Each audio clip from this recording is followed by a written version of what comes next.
Hi, I'm Julie. Welcome to our channel. My husband Chris is behind the camera.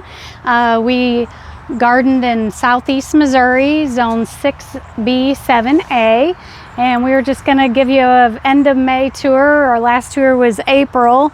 Things are changing, and some things are done blooming, and now we're starting with some other items, so I'm just going to show you a little bit of that.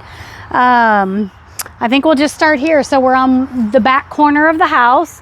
The last video, I think the peonies were in full bloom, so that was pretty, but they're done and I already deadheaded them. And then this is kind of our hosta garden, and then we have some oak leaf hydrangeas in the back. I have this geranium here. This was had been bloomed for a really long time, probably most of March and most of April, and it was starting to flop and it wasn't getting that many, so I cut it back and kind of put it back in shape. It filled out to both the peony and the hostas, and I wanted to keep it a little bit smaller, so I added a couple things here. I had some ajuga, it's like a bigger leaf juga, I don't know the name, but I moved some of it. I'd like this all to fill in, and then I added some coral bell up here, and then we did fresh mulch since the last video. And then in the front, all the way across the border, is lyrope, a variegated lyrope. So it's nice. It pretty much stays in that little clump that it's in. Then it'll get purple spikes later this summer. So my hostas, they're getting ready to bloom. Some people I know don't like the blooms. If I'm going to be honest, they're not my favorite flower, so to speak. But I generally leave them because the hummingbirds like them. And so one of my goals in this garden is to not put out hummingbird feeders and just have enough flowers that the hummingbirds can just live here and get nectar from nature. So that's about it on this garden. I added some ajuga up here, which is like a variegated, so a little lighter colors than that over there that I showed you. I've got a little butterfly bush that I started. This is the second year I started it from seed, and so we have irrigation on all the beds. We did that ourselves, and we've got the irrigation set up now to our lawn irrigation. We just did the lawn this year, setting that up for irrigation, and so I don't know that that's the right home for that butterfly bush. I'm just gonna have to watch it. A couple pieces are dying, so with it being, it's the orange native butterfly bush, so I think it might be getting too much moisture here. I've been turning it, well, Chris has it programmed with his phone, so it turns on, but that's what I'm leaning. Got a new project here over in the corner. We have a hose reel that we're going to be putting up there. So Chris has dug the hole where the 5-gallon bucket is, and so he'll fill that with concrete. And we're going to put a 4x4 post in there, and then we have a retractable hose reel. So that'll be a game changer for me. Not that I need it for any of these beds, but behind us, if Chris shows you, so that all that behind us is new. Most of it's new this year. We had a little bit kind of to the left of the arbor was started last year, but all the paths, and we'll show you that probably in another video. But so the hose reel will help me to water that until probably this fall or next year. I will hopefully get some drip irrigation back in there so I don't have to water so much. So I just have some different things planted in this half. I just saw this blooming. I didn't even see this. Look at this, Chris. Look at that little daylily there. Isn't she pretty? Oh yeah. So yeah, this is some blue sage. I started that from seed 2 years ago. This I did, I guess, last year. Yeah. So this is a fire pit. I got this off of Facebook Marketplace. Not a very big one, but I put the screen in here that would normally flip over. I put the screen in there and then put dirt and sand in there and mixed it up. And then I've got my hens and chicks growing in there. So that's coming along nicely. I have a friend that started a greenhouse this year, and he gave me a lot of these. These are verbena, superbena, and so I put those up front, and then I put some of this. I think this will be a pretty color combination. This Moses in a boat here with this purple verbena, superbena.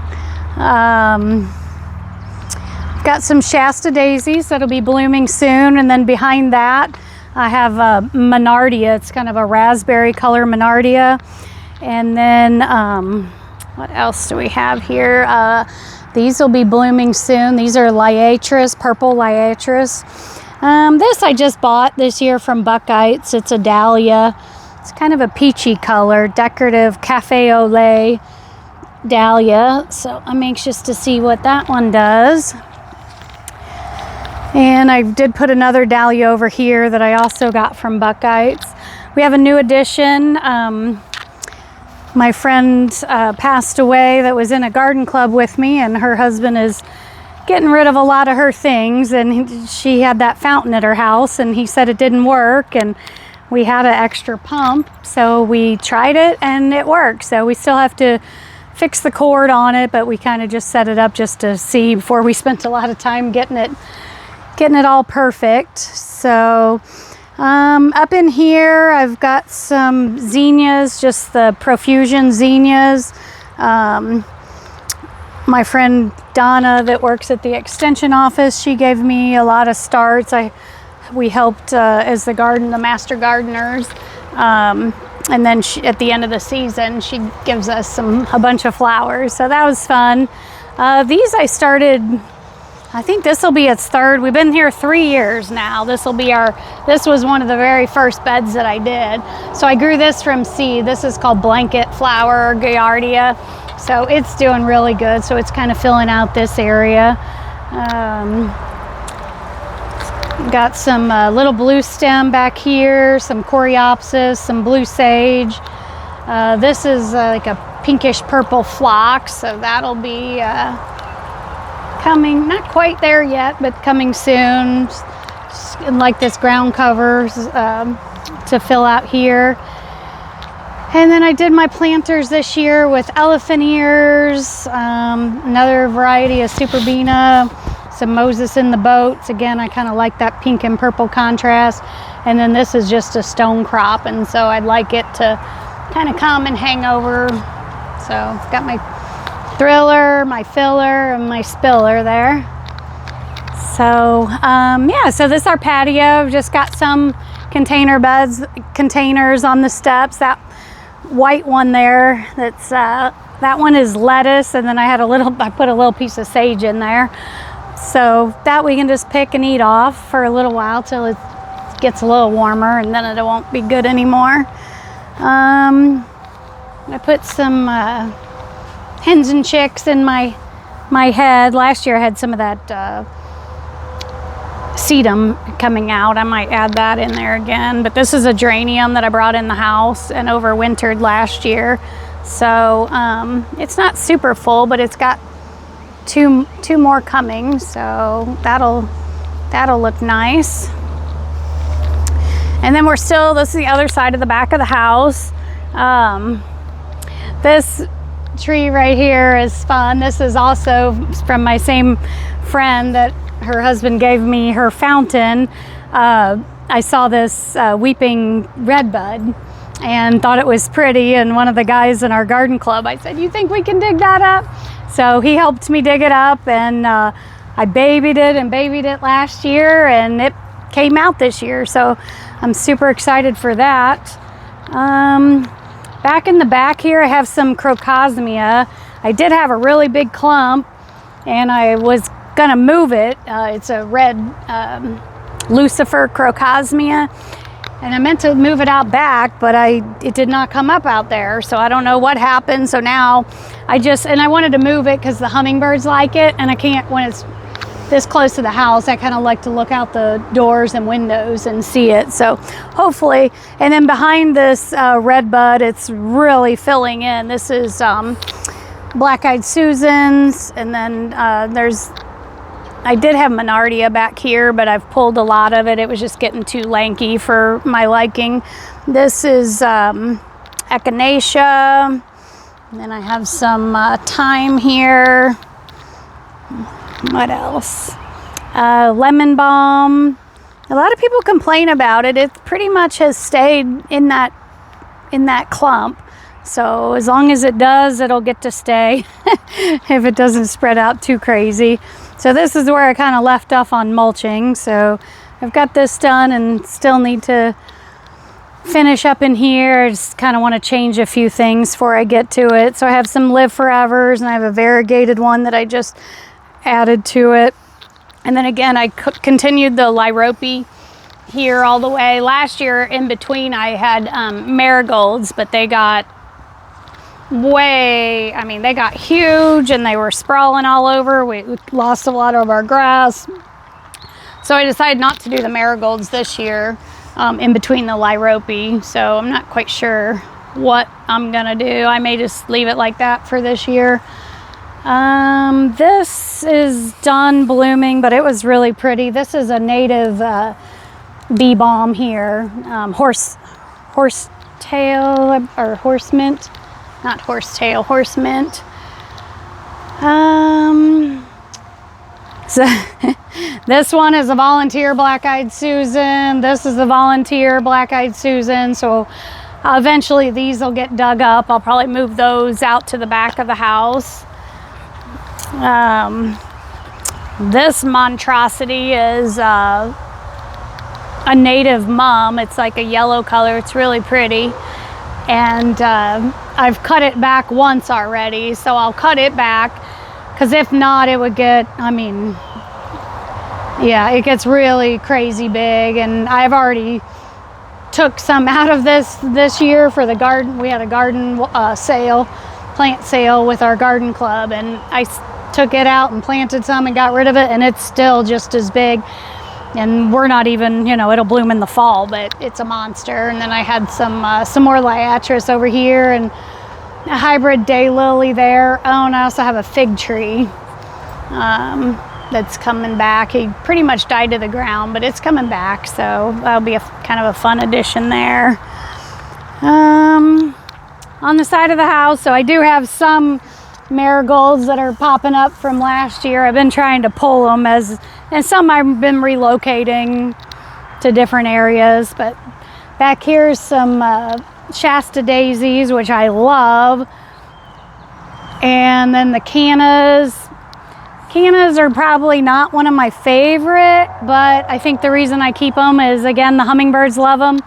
And then the other reason I keep them is a lot of times in the summer I'll look down in here and there'll be little green tree frogs hiding in the leaves. I don't see any right now, of course, but I had pink and yellow, but I can't remember which color dominated, but one of them went away and now they're all one color. I think they're the yellow ones, but I can't remember, so it'll be a surprise. I think they're yellow. Think they're yellow? Yeah. That's what I think too. Yeah. This in front I dug up on the side of the road. It's a plant called soapwort. It's gets this cute little pink flower on it when it's got some blooms here getting ready to start, but that's soapwort. I don't know, long term it probably won't stay there. It's a little bit aggressive, more aggressive than what I want for here, so I'll probably relocate that maybe to the edge of the property. But some daylilies blooming. These were the irises. I can't remember if they were blooming in the last video, but they were just as beautiful. Like before they open, they almost look black, but they're real deep purple once they bloom. I've got some coreopsis in the back. I had, I just put some of these marigolds that I dug up around. I just put them in some bare spots. I figured even if I don't want them up front, it'll kind of fill in that space. This on the arbor is sweet autumn clematis. It's a white flower, so it'll bloom obviously in the autumn, and it puts on a pretty show. And it dies back to the ground every year. A lot of people don't like it and say it's too aggressive and it spreads, but so far, I mean, it looks aggressive on there, but it's not spreading down below. It's not putting out a gazillion seeds or anything. So if I can have a plant that I contain fairly well, I kind of stick with those. On this side over here, so this is hibiscus. It's a burgundy, it's a perennial hibiscus. So this again, it dies all the way back to the ground. And then, so I cut it all off, and so look at this, it's getting ready to bloom. Chris, can you get these flowers? So these are all the flower buds here, here, here. So this one's, yeah, so it's gonna be putting a show on pretty soon. This one is a really neat, it's in the chrysanthemum family. It's called Sheffield Pink. And last year it seemed a lot bigger, but I did plant some up for the plant sale. This one I'll cut back, but the pollinators love this one, and it got, I mean, it got this big around and probably this tall, but it's just a real soft pink with a yellow center, so I really like that one. This is some more Coreopsis, and then I have these are some more Asiatic daylilies. They're kind of a burgundy, so I was kind of thinking keep that color palette. So I have burgundy with the hibiscus, pink, burgundy, kind of keeping that color theme. And then I don't know why I just threw the yellow in there. So, and then these were real pretty. These are dianthus, and they bloomed for months this spring, and then I trimmed them off, and they're trying to get another flush, but they just don't look as pretty. So we'll see, but it looks like it's trying to shoot out some new growth, so we'll see. And then this back here, look at all these mushrooms. I know. This is a gladiola. I think I got it from the Dollar Tree. It's just like a red one, and it bloomed last year, and so we'll see. I enjoy that. And then have some lamb's ear. So I think that's going to be it for this video, and then we'll make another one of the front yard and the other side of the house, and then we'll probably do another one for the backyard, and then we have a little pond in the woods, and we'll do that video too. So thanks for watching, and if you like this, like and subscribe. It helps our channel. We appreciate it. Thanks.